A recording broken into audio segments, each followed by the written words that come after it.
So, how are you? Better this week. Oh, good. Yeah, little bit more normalcy came back because I did go into the office, Okay. and I'm over the hump of worrying about how I'm getting into the office and how what it's going to be like. And Yeah. well, I had a week of that to kind of settle in to that. It was kind of weird. They were kind of putting it off until the very last minute. I found out 10 o'clock last Sunday night Oh, that yeah, wow. we're going in the office. I'm like, okay. I mean, I knew it was a possibility, but it would have Yeah. been nice to And have more of a heads up. But thanks for the 8 hours heads up before going into work on Monday morning. right. I mean, the good thing. Well, right now my commute is a trolley and a Yeah. train. Oh, It's wow. two things. Uh, like normally, I just have to take the train, drives me right into the city, and I go Right. right up into my office, and it's great. But it kind of extended my travel time to over an hour as opposed Oh, to wow. 45 minutes. Yeah. So, but the thing is, you're constantly moving. The trolley's there, you get on it, it takes you to the train. The train's usually right there, and you're moving. So you never feel like, oh my God, you never feel burdened. Like, I got to wait for the train. You're constantly moving. So I feel like I'm Nice. getting somewhere. So you posted a video on the trolley, right? Yeah, that was the trolley. Yeah, yeah, So, like, yeah. It's a grab bag. Like some days they have the announcement thing set up. yeah. Sometimes it's nothing. It's just you got to really pay attention to where you're going. I mean, luckily, the trolley, I get on where it starts and I get off where it ends. So Oh, I well, that's can't good. Yeah. I can't miss either stop. Going there or coming home, I can't miss either stop. That's good. Although the first day I did get on the wrong trolley on the way home. But it's not my fault. They Uh-oh. didn't change they didn't change the banner on the trolley. Oh, It yeah. said media. It said 101 media. So I'm like, oh, okay, there's my trolley. I get on there, it starts, and about 5 minutes later, the guy changes the banner to, this is the 102 trolley. And Well, it's like yeah. they use a good portion of the same track. Right. So it's not like I was totally lost or, totally going in the opposite direction or anything. And all I had to do was just get off at a junction and then wait for my trolley. The next try. Yeah. Yeah, but Well, it's that's good. like you're a little stressed out worrying about how you're going to get home because it's the first time you did it, Yeah. and I had to go up to the driver and be embarrassed. Is this the 102? Yeah, I need the 101. Oh, okay. Well, get off here and then wait for the other trolley. So Well, I'm glad that worked out because I know yeah, that. yeah, it wasn't a big deal. It took me like 5 minutes out of my way. It wasn't. Oh, okay. But Yeah. that is one of those things when you travel, you're always, or me at least, and I think a lot of people, you're anxious. You're just a little bit. It's not like you're not eating for a week. It's just like, am I on the right whatever mode of transport I need to get where I'm going? And especially the first few times, or if like Right. me, it usually happens because we do have buses here, but I don't usually use them. It's when I'm traveling more. If I'm in a city, I'll try and figure out the bus schedule, or I've never really been anywhere where we had to train. Oh, the one time I was in New York City, in Manhattan, we used a subway, but my buddy had been there before. And so between the four of us, we kind of stood there and figured it out. And he's all like, yeah, I remember this. We go down here, we do the token, blah, blah, blah. So it was still, and it was also like we didn't have anywhere to be. We were just trying to get to the Natural History Museum, or we were just trying to get here. So if we had gone the wrong So you way, it's didn't not have like, that added. You didn't have that added stress. yeah, I'm like, oh, I don't want to Kind be of late for work, schedule. Yeah. or I'm just trying to get home. Mm-hmm. So wherever we ended up, it's like, okay, well, let's get on another train. Well, that's good. You had a bit of a guide. Yeah. One of the last times I was in New York, it was for a work Christmas party, Uh-huh. and I had no idea where I was going, but one of my coworkers did because he usually goes to New York with his family, and they go on Oh, day trips and stuff. So he kind of knew where he was going, and he was leading us through all these, streets, and we were trying to find this bar where the party was, and he knew where he was going, but he was like taking all these shortcuts, and we went up this side street, and I was like, isn't this how Batman's parents got killed?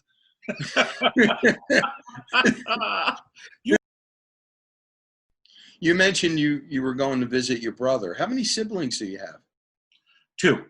I have a brother and a sister. Both live up in the Bay Area. Okay.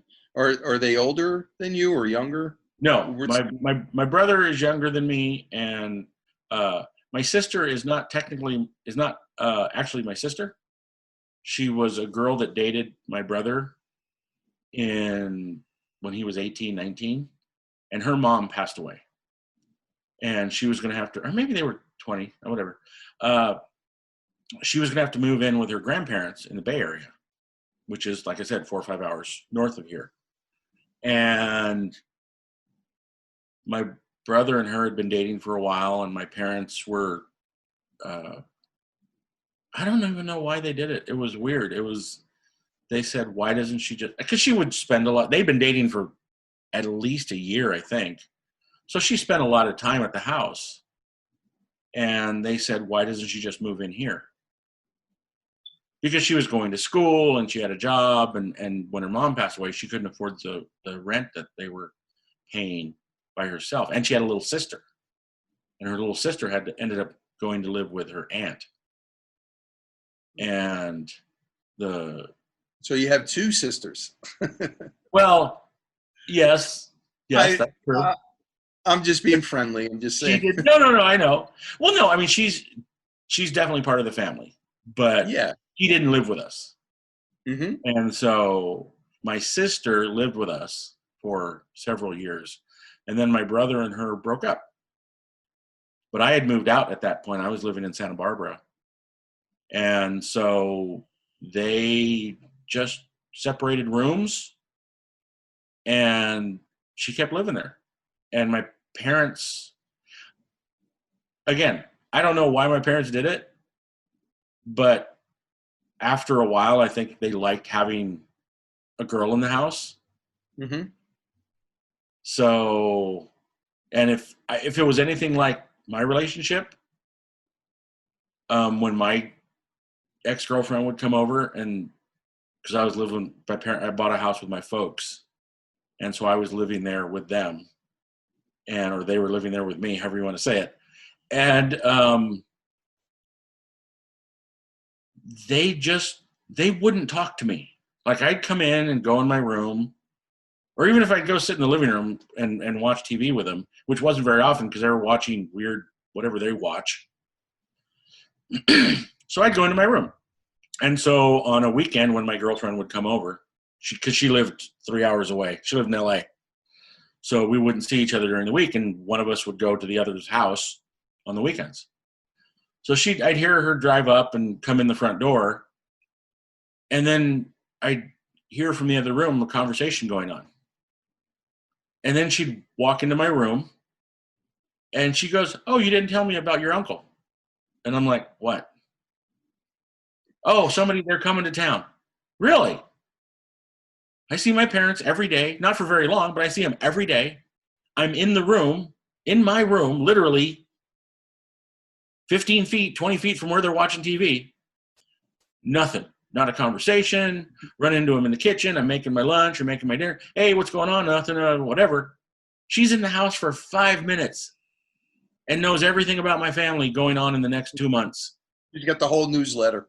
Yeah. And I'm like, I live there and they're not telling me this stuff. So whatever it was, my mom and dad felt more comfortable with our girlfriends than with us, or whatever it was.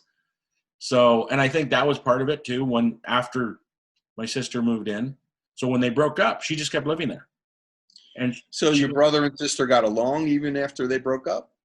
They get along. I don't know that they're close friends. I mean, when they were living there, they probably, it was funny. My brother was in a band, and bands get, I don't want to say groupies, but small bands get a small cult following wherever they Mm-hmm. start. And then there's and I guess this is a musician thing, like any other thing that people do. Musicians kind of commingle. They're friends with other musicians, and guys are in bands, or gals are in bands, whatever. And so there's this small group of local musicians, and they all know each other, and they all party together, and they all hang out. So that's where my brother met his girlfriend, is through that connection. So they knew a lot of the same people. They still know a lot of the same people. Right. Yeah. So No, I was just curious about what was the dynamic while they were living together, but they had split up.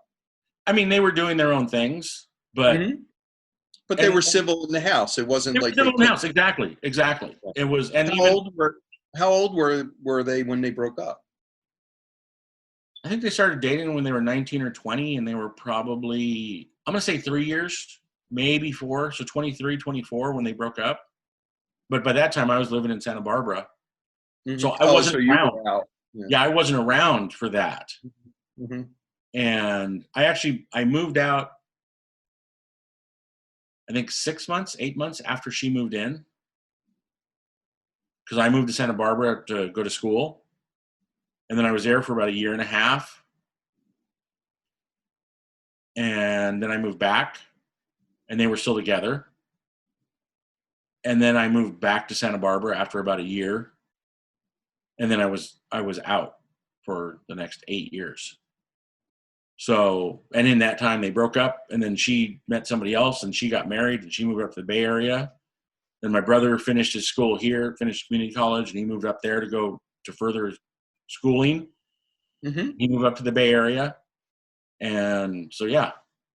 Okay, so they started their lives. So they were both involved in music at the same time. They were both Well, musicians. she was more a fan, but Oh, she was in that,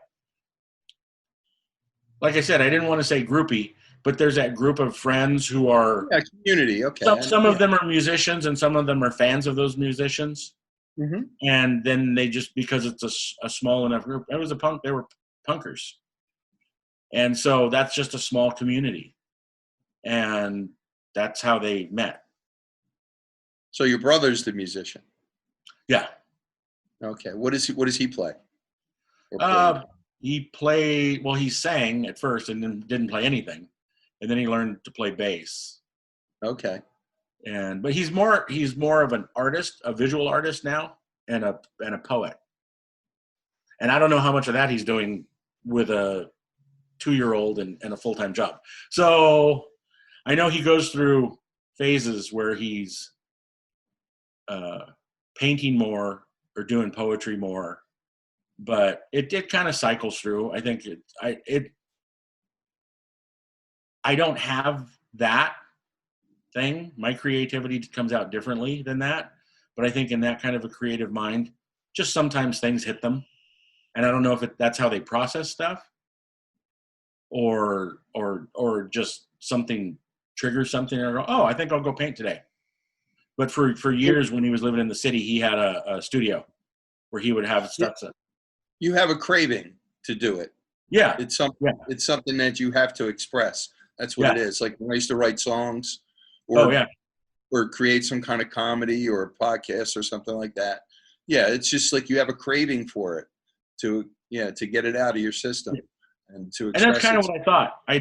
That it is something that you trying to communicate with the universe, and because you have this skill, you can do it. So, or you can do it, and it makes some sense. I could draw all day, and I don't think it would make any sense. I'm not good. I'm not good at that. So, Yeah, but you're drawing for yourself yeah, if you wanted to draw. right. Oh, Drawing for yourself first, yeah. yeah. He was a good visual artist. I think he was a pretty good poet too, and so words became his art. To me, that's such an old-timey art, poems and It poetry. it is, but there's there's a side of poetry. It's like it's the beat poets and the slam poets of the '60s that has continued that evolution. So he gave me one of his poems. I think he called it a chapbook or something like that, where it was literally he would cut stuff out of other things, words, and put them in this book. And sometimes he would write on the page, and other times he would glue the things that he took out. So it looked like a ransom note, but kind of, yeah. It was art. Because there would be different fonts and sizes as you go page to page, and sometimes multiple fonts and multiple sizes on the same page. But it was like a quarter sheet of piece of paper sized book, but it was multiple pages. So yeah, it was both visual and written art in that sense. And I was like, wow, this is weird. And I was taking a poetry class when I was going to school, or was it poetry? Or something? I think it was poetry, or it was a component of an English class that we were taking. Creative writing, maybe, that's what it was. And one of the components within the creative writing was poetry. And so I brought this in and showed it to my professor, and he liked it. He was like, this is really pretty interesting, really amazing. I like this of your brother's stuff. Mm-hmm. And so I'm just like, okay, so everything changes. And for my brother, who's a visual artist as well as a writer, a poet, he was able to combine both of those things. So yeah, it has a tactile sense to it. Component to it. Yeah, I like that too. I'm laughing because I remembered years ago, I put together like kind of a ransom note looking letter. I sent it to Mike Schmidt. Oh, geez. And it was like it was something like, don't ever mention the South Philly podcast. Whatever you do, don't ever mention me or the podcast or else, It was like a threatening joke or whatever. Yeah. And I remember him talking about it on the podcast, and that was like one of the first times I was like, oh yeah, you can communicate with these people. Yeah. You have a connection with these comedians. That's cool. Because he mentioned my name, and then he mentioned the note, which was funny in itself because I told him not to, and he got the joke, whatever. Yeah. But yeah, I just remembered that. I doubt he still has that, but it's making me laugh. That I actually took the time to go through magazines and cut out the letters, each letter or phrase. Oh man! How long did that? Do you remember how long that took you? Oh, probably like a half an hour. Okay. I mean, I said magazines, but it's probably just the same magazine. Right. I just cut through it. Well, and to me, was it funny the whole time? Were you enjoying it, or was there a point where it started to become tedious, and you're all like, "Geez, I just got to finish this now for the joke"? But no, I'm like that. When I'm committed to a joke or nice something like my old podcast, I used to spend 5-6 hours on 15 minutes of material. Oh wow! Because nice. I'd be editing sound effects or trying to find sound effects and the right kind of music and the right kind of mix of the sound effects with my voice or I'd be writing during recording. It was a whole process, and I was determined to do it, and it's like we were talking about being in the zone. Once you're in the zone, there is no time. This is what you're doing. This is what you're trying to accomplish. This is what you're getting off on in a way. You like it. So nice. Yeah. That's funny that you mentioned Mike. I heard from him this morning. Oh, cool. You know how he is about returning texts and emails. Oh yeah. At like 5:30. I get overwhelmed if I have 3 work emails. I get overwhelmed. He has thousands of. Exactly. Yeah.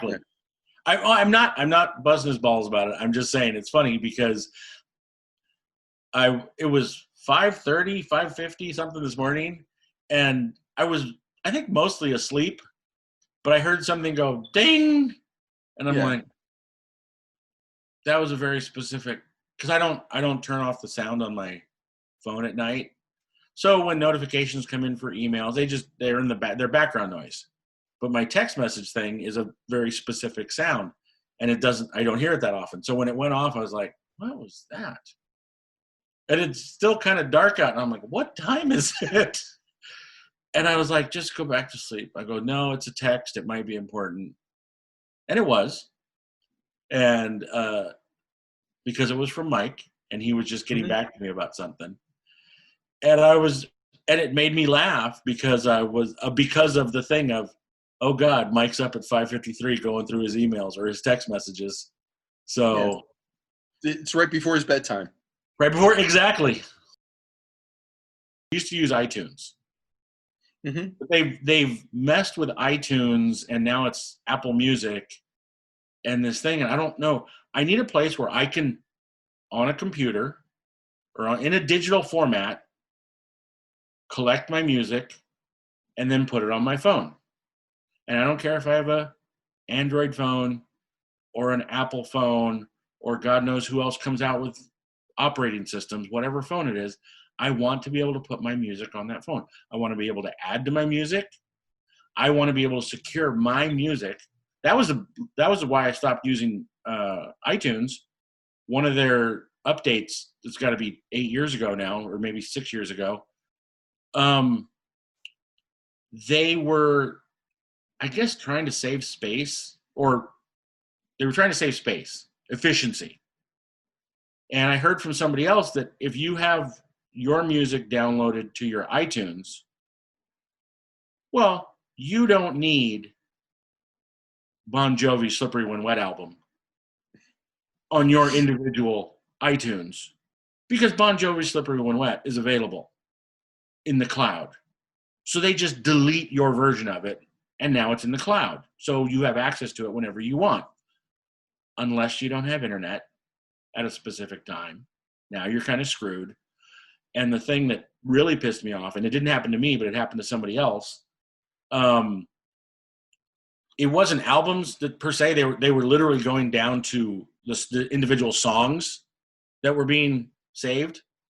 If you had a live version of a song that wasn't significantly different in time than the studio version, sometimes it would get rid of your.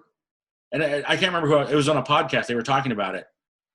This guy had like live bootlegs or something like that of whoever the artist was, and all the different versions that he had from all the different bootlegs from different concerts, and Apple erased them all and just had the one in the cloud. But I'm like, you don't Horrible. you don't go into my computer and erase stuff ever. Yeah, that's But horrible. it did.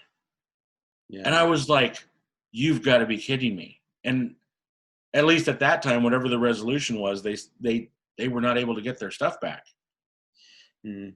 I had a laptop with most of my musical collection on it, and like pictures and all private files too. And it got malware, Oh, and all those files got encrypted. And I got an email from, well, if you want to be able to see these and hear these again, go to this website. And I never, yeah, I can do that. I tried a few things, copying the hard drive, and yeah, just tried a few little tricks, but no, it's all those files are encrypted. I mean, these are like, pictures of my kid, and like personal, like all my podcasts that I recorded. oh I man. have other backups, of Okay. certain things. Not everything was encrypted, but a Yeah, lot of stuff that I wish I had access to, I don't have access to that anymore. those people can get taken out and beaten. Those people have no. Oh, this is my business model. This is not a business model. You're stealing from people. You're a dirtbag. You don't Yeah. deserve to live. I will take out and shoot in the head. You're a worthless piece of shit. I've been meaning to ask you because I'll occasionally see you have tattoos, Yeah. right? Um, do they have any significant meaning, or Uh, do you have a favorite one, a least favorite three. one? I don't know. I don't have a. Well, my favorite one is probably the first one, just because it. I think I was 34, 33, 34 when I got my first tattoo, Wow. and Okay. I'd been a fan since I was a kid. My dad knew guys when I remember from being very very young, guys with tattoos, and I was kind of intrigued by them, if that's the right word for a little kid. I was in awe of them. Maybe that's a better word for a little kid. And then as I got older, I always thought they were kind of cool, but that was not something that, we did in our family. We don't do that. And then once I got out of being in our family and it was like more of an adult, still a child, but over 18, um, kept thinking. And then my brother being in the punk music and then some of the music that I listened to and all the musicians, lots of guys with tattoos. And I just always thought that's cool, but I I tend to overthink things in general. So going into it, I was always like, oh, okay, the thing that you always hear is this, you're going to have this for the rest of your life.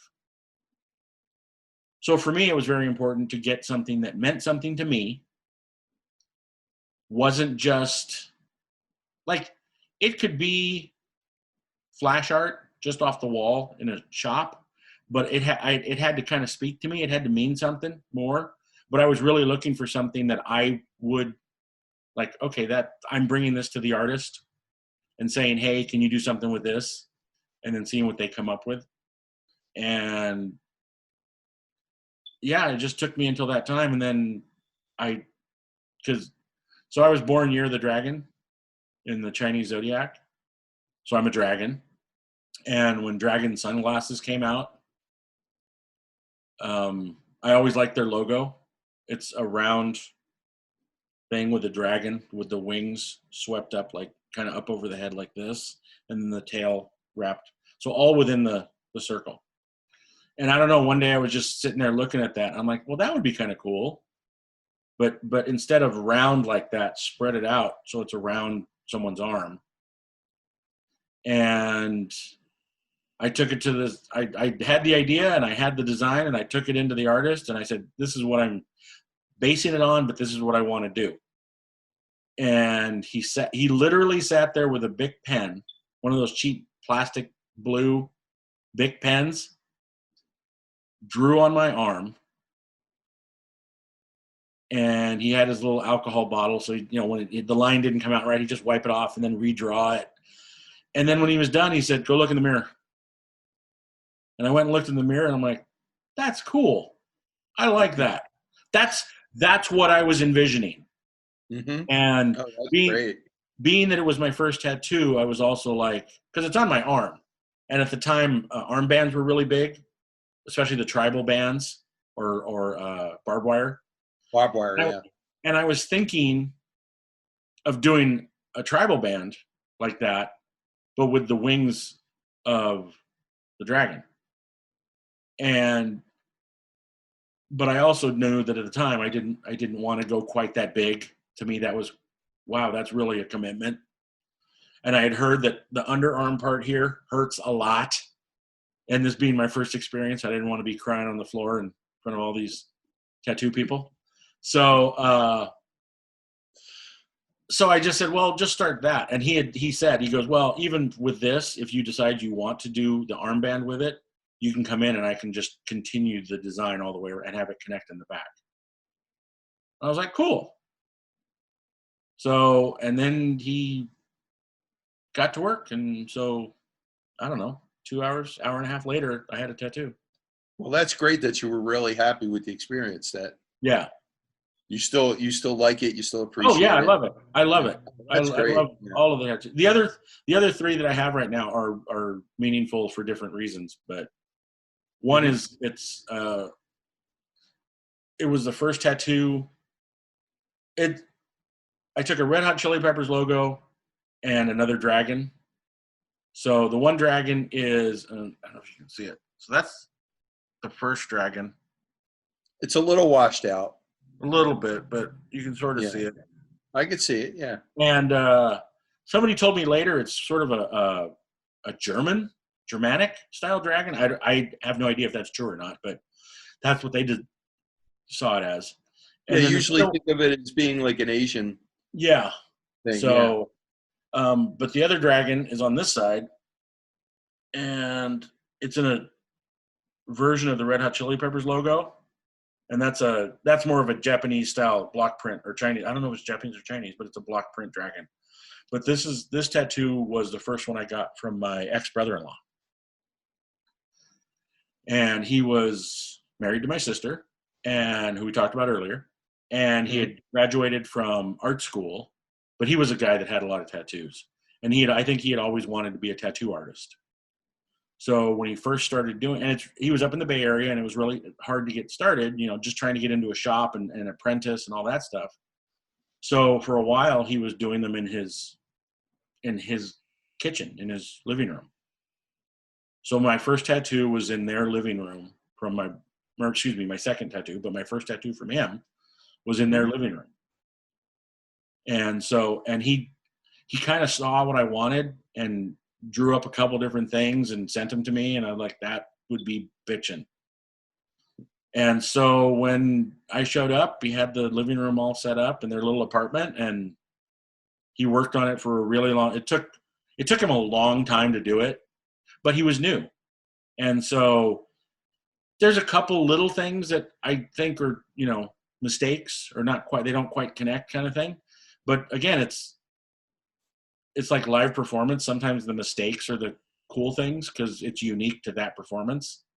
So for me, it's like and he has since passed away, which is really sad because he was really talented. A lot of people liked his work, and I think he was just getting good with what he did and the creativity.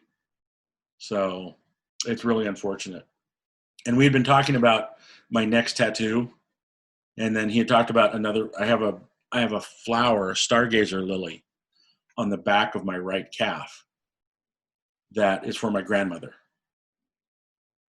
my mom's mom, who passed away. Okay.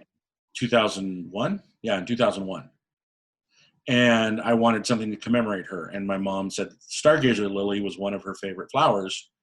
So I talked to Corey, and that was his name. And he looked up some pictures, drew something up, and it was friggin' amazing. But I don't know if he didn't go deep enough with the color, or if just I understand color fades anyway over time, but this kind of faded quick. And the outline is still there, and it still looks great to me. I still really like it. Mm-hmm. But in the last few years before he passed away, we had talked about it. He goes, I want to go in there and recolor that. I want to touch that up and do some fresh color. So, and then I got another tattoo from him, a different one. I won for my dad's father, for my grandfather on that side, who had passed away when I was, I think, 14 or 15. I was really young when he passed away. And so I have my mom's father, he's passed away since, and I have a tattoo that I want to do for him. And then I have one for my dad's mom. The one that you have of your grandfather, what is that? It's a rooster and with a hat, but not wearing the hat. The hat's behind. So I had originally envisioned a hat. Wait a minute, what is it? Oh, I had originally envisioned a hat with a rooster in front of it. So the hat was going to have to be really big. And that's what I told Corey. And he said, I couldn't get that to work, so I reversed the images and I put the hat in front of the rooster. And it worked better because visually you recognize it. Wait a minute. Now I got to look. Yeah. So he drew a trilby.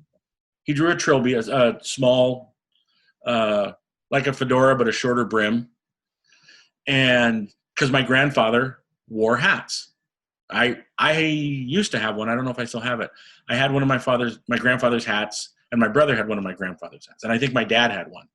But they were too small for my head, so I didn't wear them. But I tried a couple times, and he had these. He was older, and so he was still of that generation where men wore hats, and so he wore hats his whole life. I always remember him wearing. He had several hats in his house when we go over to visit him, and he'd wear different hats on different days and different colors with different whatever he was wearing. So that always reminded me of my grandfather, and he had roosters. He used to go to the cockfights. Man, they're loud. Woo! They are loud in the Have you been to morning. one? No, but Oh, just the roosters themselves? Yeah, they can be. they're loud when they crow, and Yeah, it's such an odd thing to hear in a city. yeah. This Well, person see, had one in South Philly in really, their yard. Yeah, they had one and you heard that crow at like 5 a.m, and like the first few times it's like, what the hell is that? That cannot. Is that a rooster? It's like because I know foghorn leghorn. That's about it. right? I say, boy, boy. That's my reference of roosters. You know, Oh, but yeah, that was so weird. It's such an out of place sound. Yeah. Oh, so he owned roosters, and mhm. he I was mean, was he involved in cockfighting and that he type of stuff? was, he Oh, was. okay. But this was back in the 40s and the 50s. So, Yeah, well, yeah. I take it back. When I was a little kid, so this was like early 70s. Um, and I don't remember this. My dad told me this story. But me and my brother, one of the times we went to my grandparents' house, we run in the backyard, and we come running back in, and I'm like, Dad, Papa's got chickens in the backyard. And my dad said, those aren't chickens, those are roosters. And those chickens are mean. You stay away from them. Oh, okay. I don't remember that, but I do remember the roosters in the backyard.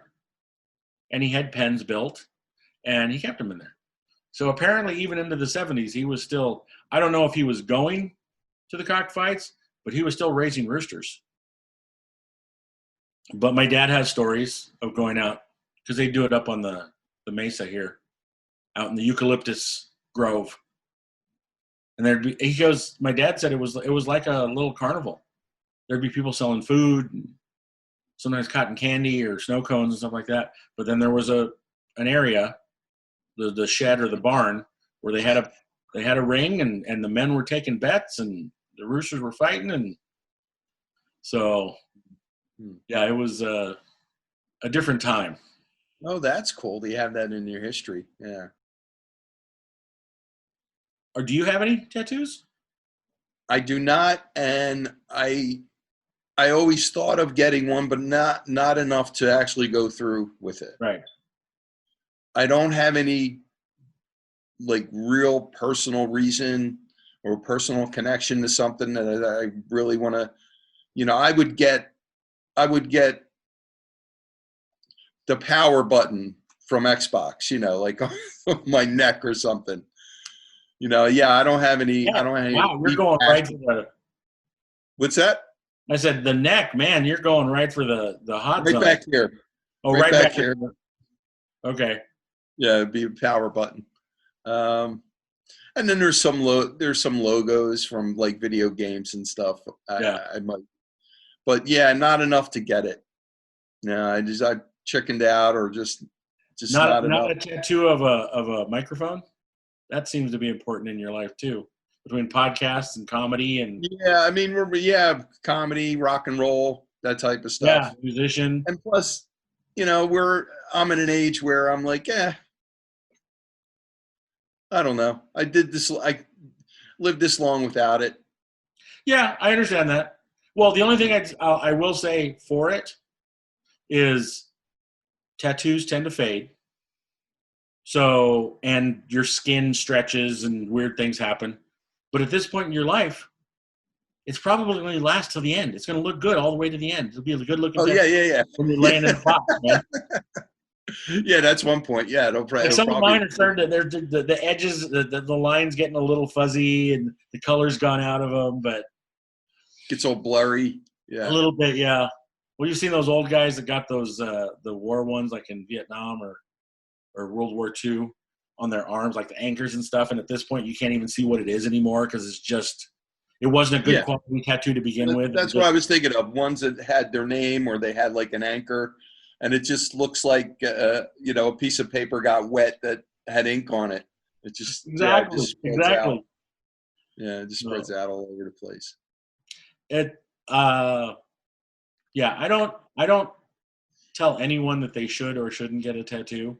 If people ask, I like mine, and Hmm. I tell people, I go, they're a little bit addictive, and I think well, it depends how you go into it. I went in with a lot of fear, a lot of trepidation.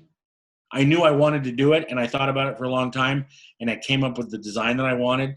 But still, there's that like, oh man, is this going to hurt, or is this? Oh, I hope there's no problem. Then you start spiraling out. It's like, oh, I hope it doesn't get infected. Oh, how am I going to take care of it? But that wasn't the first thing. The first thing was, I hope this doesn't hurt too much. But at least for me, the outside part of the arm, it almost hurt not at all. Like when it got a little over here and on the backside around again, this part I think is going to hurt if I ever do something here.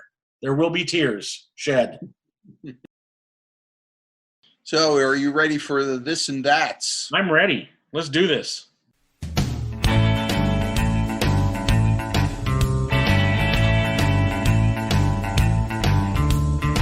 Okay, let's do this, sir. Carnivore or vegetarian? You know this, right? You know my answer. Yeah, I'm pretty sure. Carnivore. Yeah, baby. Yeah. Let's grill and eat that thing. Okay. Do you think you could ever be a vegetarian for an extended period of time? If I had to, yeah. I mean, my biggest thing is I don't know how to cook and prepare that.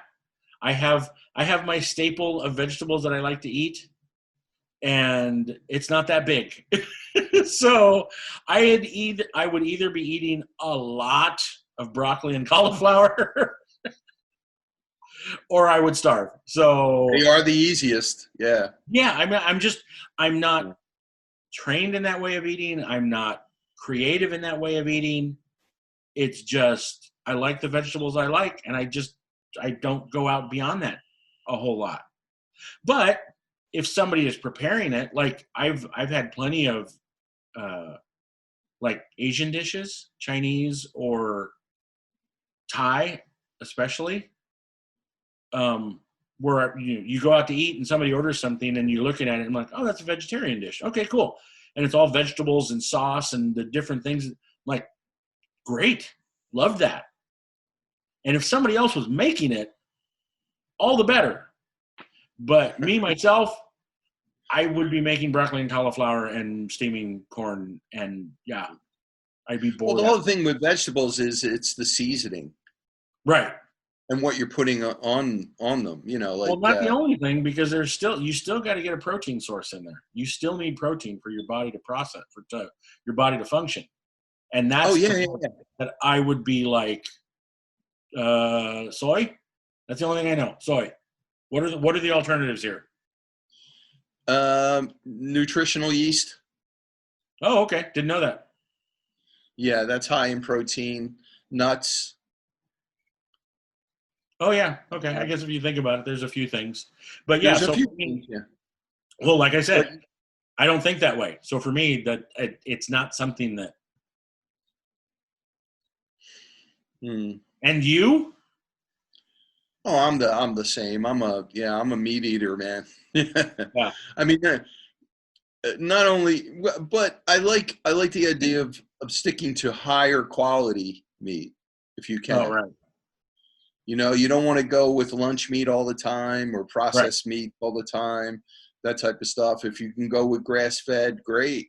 You Yeah. know, there's a difference in the quality and how it tastes and how it cooks. Oh yeah. You know, yesterday I treated myself to hot dogs, but they're the organic ones from Trader Joe's, and they're supposedly grass-fed. So Really? Okay. yeah, Do you yeah. know If the you difference?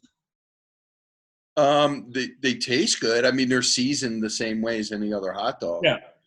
Well, that's cool. But hopefully, if they are, you know, if they are Yeah. organic and they are grass-fed, then yeah, it's better than and they're uncured, so there's not a lot of sugar in them either.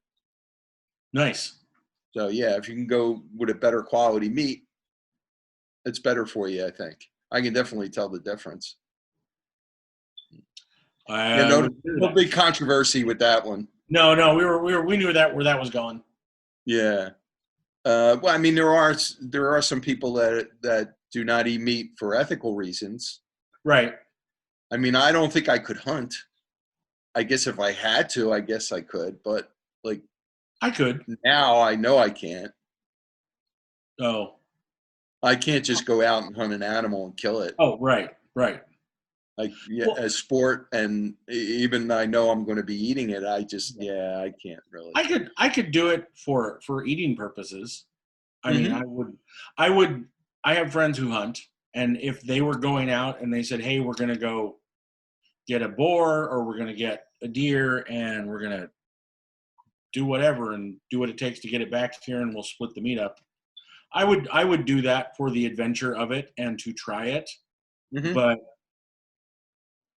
or I Oh, take that back. I would definitely eat something that was Yeah, hunted, but I don't think I couldn't personally go out and kill something.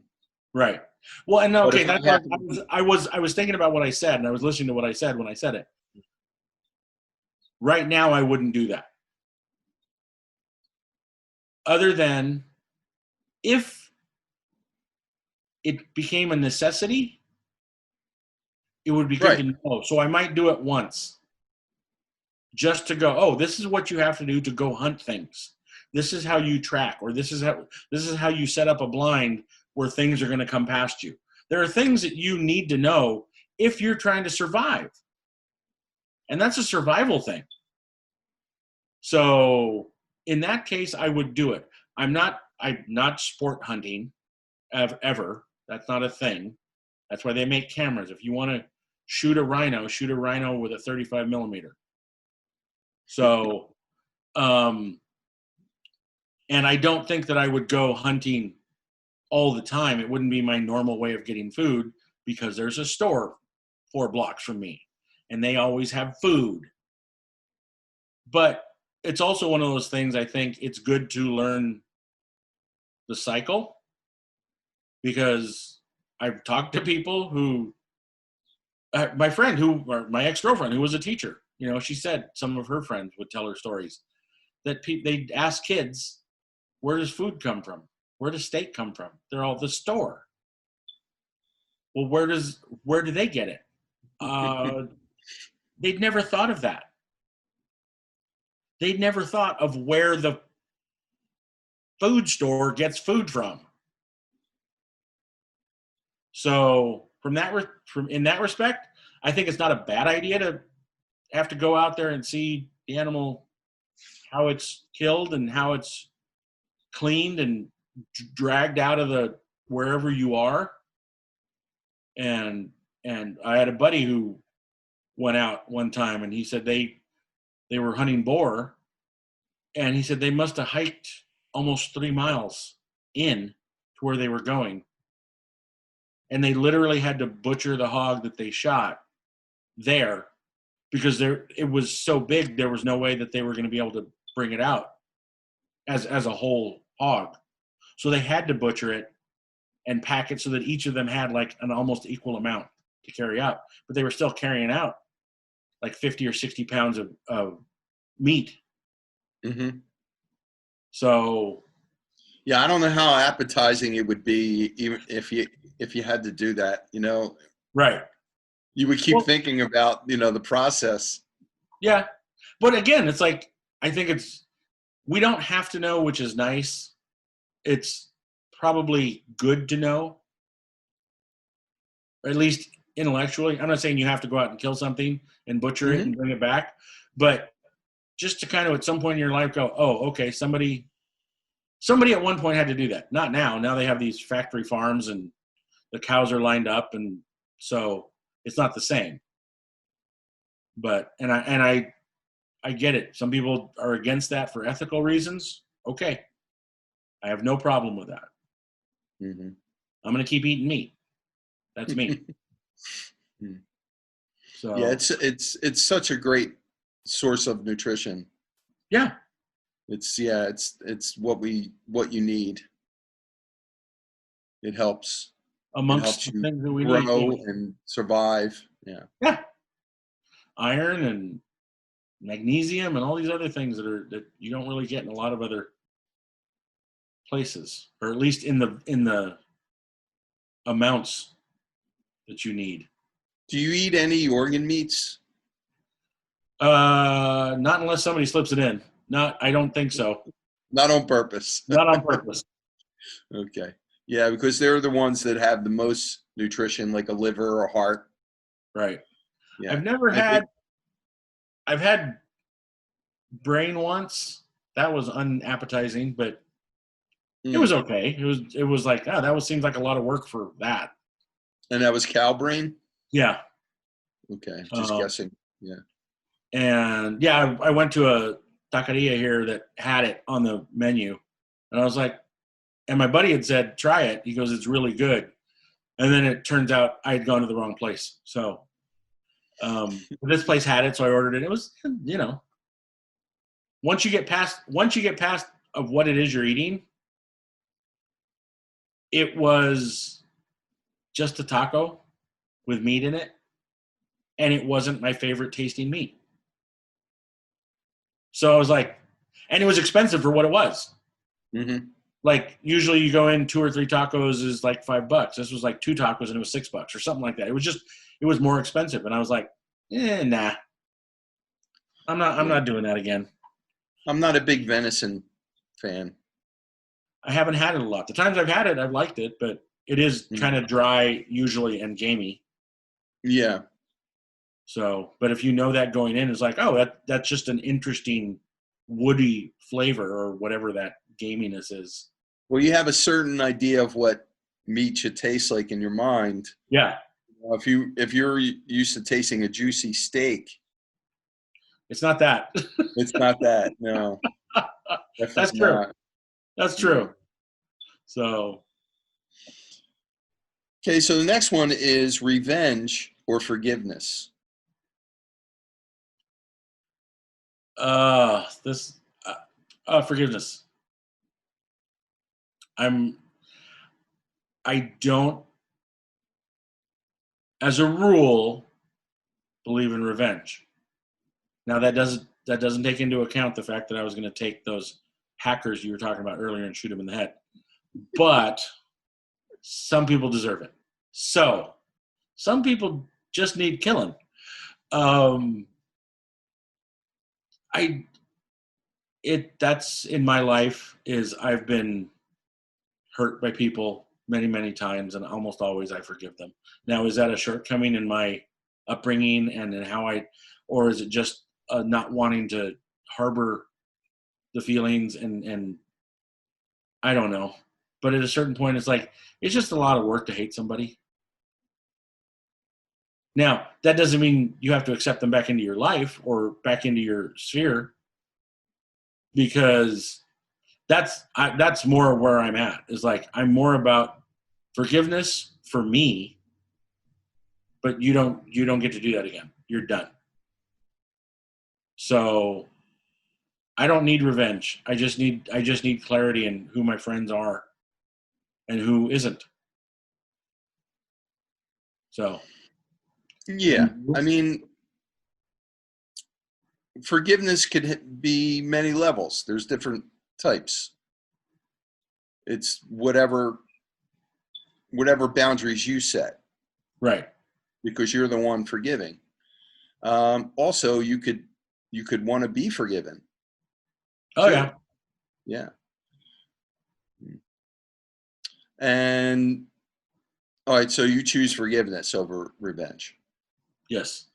Okay. Yeah, that stuff could eat you alive if you let it fester too much. That's what You I've heard. gotta if you can move on, Yeah. yeah. Well, and that's a more adult thing for me, probably in the last 10 or 15 years. It's like, because you forgive them doesn't mean you're okaying it. You forgive them for what they did, but you can cut them out of your life so they don't do it again. There's nothing that says you have to hang out with those people or even let them be around. No, but and I'm sure it's easier if someone sincerely comes to you and it apologizes too, Oh yeah, and is looking for forgiveness. it helps, but Yeah. a lot of times forgiveness is not about them, it's about you. Hmm. You're spending time, you're renting them space. Who said that? I think it was in a movie or something. You're renting them space in your head for free. And it's like, I don't have time for that. I got too much stuff going on as it is. I'm going to let this go, but you are never allowed near me again. And it's not out of anger, but go fuck yourself.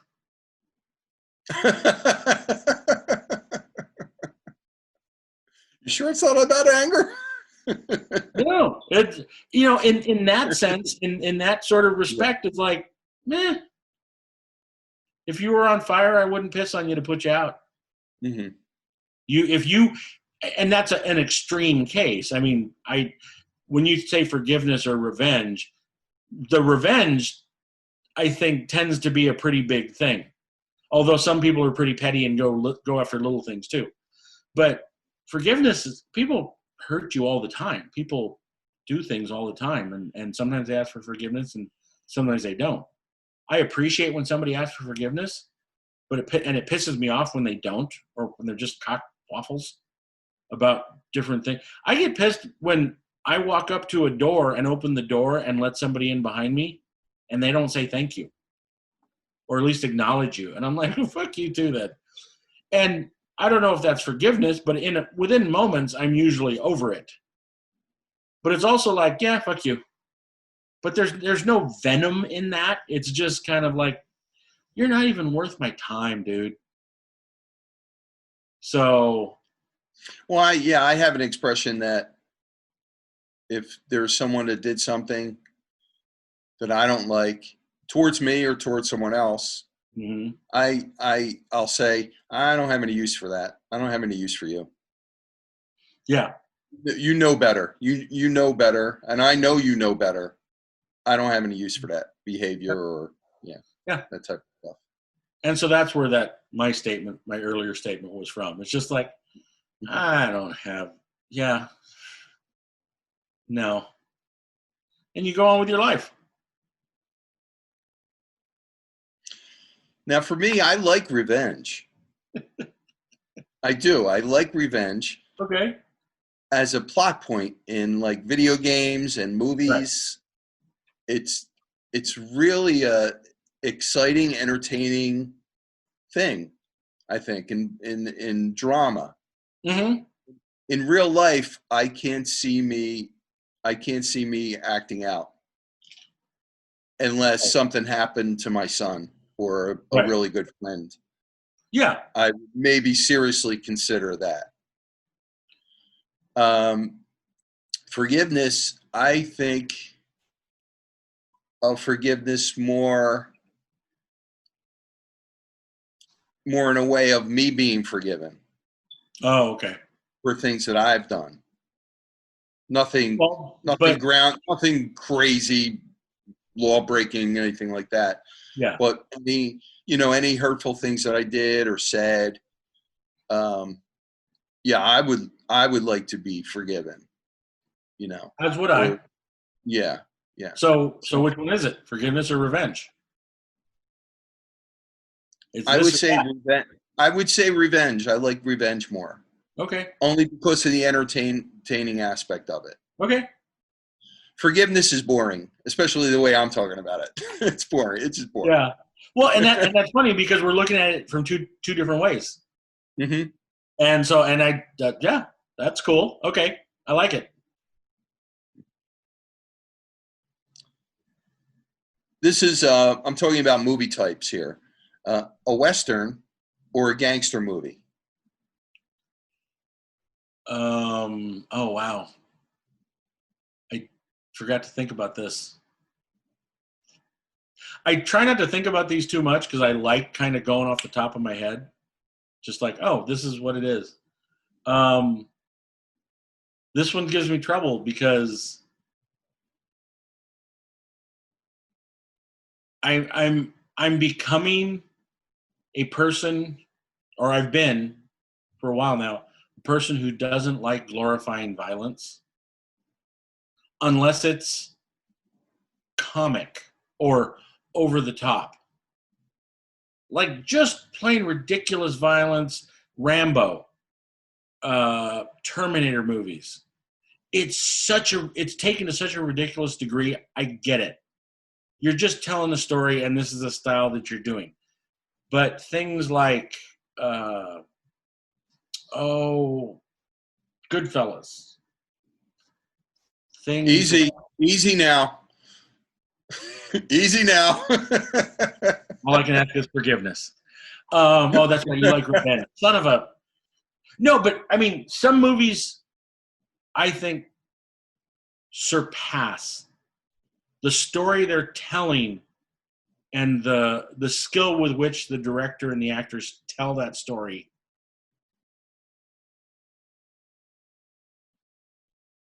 goes beyond just simply glorifying violence. Mm-hmm. Sometimes it's both. Sometimes they're glorifying violence and telling a really good story. Goodfellas kind of lands in that range for me. It's still a great movie. Because there are people out there who just like, oh, I totally want to live that life. I want to be that guy. I want to be in the mob. I want to be in, whatever. And it's like, do you really though? I mean, that's not a good thing. Hey, it's gangs. The mob is a gang. It's just been around a little bit longer than a lot of the gangs now, but that's what these street gangs are. It's a way to feel like you belong and to have some power over your life that you aren't having or aren't getting at home. Or your situation is such that you feel you have no power or no control. So you seek it in this other way of doing things. That's my thought. So there's a very scary line for me of just glorifying the violence. So it's like, it's not that in and of itself bothers me. I've seen horrible things, but it's over the course of 4 seasons or 3 seasons or however long, I don't need to see that in my life. And I don't think other people need to see it in their lives. Mm-hmm. But I don't get to tell other people what they can or can't watch. And if they enjoy the entertainment, great. If they're not psychopaths, that'd be a good thing. But we know there are psychopaths out there, and they just get off on that. So, yeah. So that's my thing there. I kind of lean towards the Westerns. But the Westerns can be violent as well. Westerns can be violent too, right? Well, Yeah. and the gangster movies tend to glorify gangsters, whereas Westerns tend to glorify the good guys, and there's violence around them. So I guess because when I think of Westerns, I think of Silverado, or I like the old Clint Eastwood, Hang 'em High. Tombstone. Oh, Tombstone's one of my favorites. So for me, it's usually the good guys. Mm-hmm. Even though in Tombstone, it was hard to tell who were the good guys and the bad guys. But the bad guys were really bad. Well, there's the 2 John Wayne movies where it's basically the same movie, but they have 2 different titles. Oh, really? Which one? I don't know. El Dorado. I think it's El Dorado and Rio Bravo, maybe. Really? Yeah, and it's it's the same exact script or the same exact storyline. Uh-huh. One he's with Robert Mitchum, and I think the other one he's with Dean Martin. One has Ricky Nelson. Oh, yeah, yeah, yeah. Okay. I think they took. Oh, you know what? What was it? Oh yeah, I think it was in Get Shorty. I think Travolta talks about it in Get Shorty. He goes, "Oh yeah, Dean Martin was in Rio Bravo." You know, whatever it was. Oh, that's right. Yeah, yeah, yeah, Yeah, yeah. there's a line in Get Shorty where, Yeah. yeah, So, yeah, I don't know. I I do like The Godfather and Godfather 2. So, So, what do you choose? I don't think I got which one you choose. Westerns. I would go Westerns. Westerns, Okay. but there's some really good gangster movies too. I would say for me, it's gangster movies. I like It is more, okay. but I don't just like the mafia mob type of stuff. I also like Guy Ritchie stuff too, Oh, like okay. British Yeah. gangster films. Yeah. I like that stuff too. There's one called Sexy Beast. That was a With gangster movie? that was it. It was about a heist. It was about a robbery. Yeah, Oh, okay. Isn't that Ben Kingsley yeah, yeah, yeah, yeah. I remember plays seeing that. I plays remember a seeing psycho in it. Oh, is he? Okay. He just goes off on people constantly. Oh, wow. Okay. I've never seen it. I remember Constantly. seeing the movie, the box for it. He just goes from 0 to 60 in like 2 seconds. He just goes off on people, threatens, kill them, and yeah. So yeah, British gangster films I like a lot. I Okay. like that genre a lot too. Cool. It was a Rock and Roller, which was a Guy Ritchie film, and that Okay, I had think I've seen that on. I mean, I haven't seen it. I've seen it in advertised on the one of the streaming platforms. yeah, that's Gerard Butler and I can't think of the. Oh God, he's so fucking famous now too. Um, yeah, whatever. But you seen the movie Snatch? Yes. Okay, probably years ago though, right? It's Yeah, been that years. I saw it when it came out, and was that's the one oh okay, okay. I'm thinking of Lock, Stock, and Two Smoking Barrels. Snatch That's is that. the one with Brad Pitt, correct? Yes. Right, right. Yeah, He did that was my question. Which one you've seen both? I assume now. I you know what? Unfortunately, I think I did. I think I because Lock, Stock came out first, right? Yes.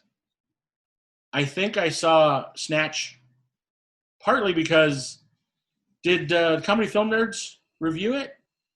Was it recent enough that they were on the air? I I don't just think you were. okay. I just remember some reviewer like half praising, half laughing at Brad Pitt's Cockney accent,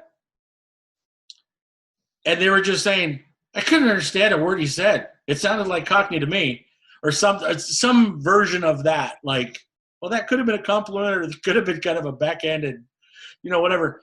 And so I wanted to see it. And then I think having seen that, then I went back and watched Lock, Stock. But again, neither one of them made a huge difference in me. I think I saw them and I enjoyed them, but that was, yeah. Yeah, I like both a lot, and sometimes I'll get confused because the cast Oh yeah, some is of the same people, right? similar in both. Yeah, I kind of get confused with who, what scene. Wait, what movie? Yeah. Yeah, but I do like Lock, Stock more than Snatch. Okay. Well, maybe I I'll have just to go back and revisit those as well because it has been a long time, and I think I've seen them, and if I've seen them, I've only seen them both once. yeah. I just wanted to bring up I like that form of That gangster one, movie. okay. Yeah. Okay, so here's the most important one out of all that stuff we discussed. Absolutely. Pie or cake? Both. Just both. Not even, if you're going to make me choose one, I'll choose one, but both. That's the concept. Man, I'm, and I know this is, I think I'm in the minority here, but maybe not. I am a cake guy, and I like white wedding cake, or just white cake with it doesn't matter the frosting. Cream cheese frosting is probably my favorite right now, but white cake frosting, maybe a little balloon or a little flower on it. That because I do like the frosting. I don't know what it is. It's. I think it's sort of the same reason that I like vanilla ice cream. I like other kinds of ice cream. I like lots of different flavors, especially swirled in and that kind of stuff. But just vanilla bean ice cream, totally happy. Again, same, just plain white cake with frosting, except for, you have Costco out there, right? Do you have that giant 3-layer chocolate cake that they make? Have you ever had that? I haven't been in at Costco, but I mean, I could imagine what you're saying. That cake is damn good, and it's rich. You need milk or something with that thing when you're eating it. It's crazy. But if that cake didn't exist, I would say white cake with usually whatever the frosting, but white cake with white frosting, like a wedding cake, is one of my favorite. Do you like a rich frosting more than a creamy frosting? I think I like a creamy frosting more. Mm-hmm. But the rich, the just sugar frosting, the ones that kind of create a crust, that reminds me of being a kid, and I do like that. Mm-hmm. But I like the cream cheese frostings. I like that kind of creaminess. It's so rich though, your teeth hurt. Yeah, sometimes. Yeah. Oh, yeah. Sometimes that sugar is just, you're just like, that, ow. Mm-hmm. So, yeah. Okay, so you're going with cake. I'm going to go with cake. Okay. Is there any kind of pie that you would choose over cake? Banana cream. Okay. Banana cream or chocolate cream. I'll take either one of those cream pies.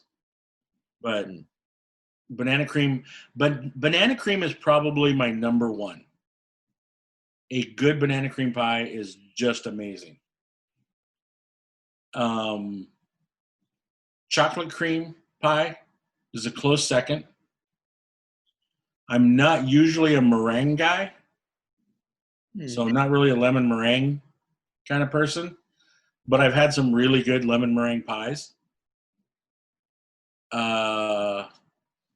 What else?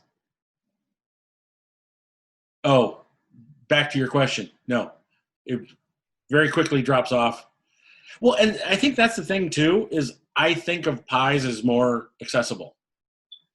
It's hard to get a good cake. Although you can go to the store now and Costco has cakes. But the other thing is, when you buy a pie for your house, you're going to cut a little piece of pie. Maybe a big piece. Well. What? Hey, I sat there right out of the pan just eating a pie. So today you cut your pie? Freak. I'm assuming there are others in the house. If it's just me, yeah, there's no cutting the pie. It's a fork and the pie tin. And we're going to town. Good for you for admitting that. Good for you. So I was assuming like Thanksgiving, you get pumpkin pie. There's other people in the house. You're not the only one digging into this thing. So right.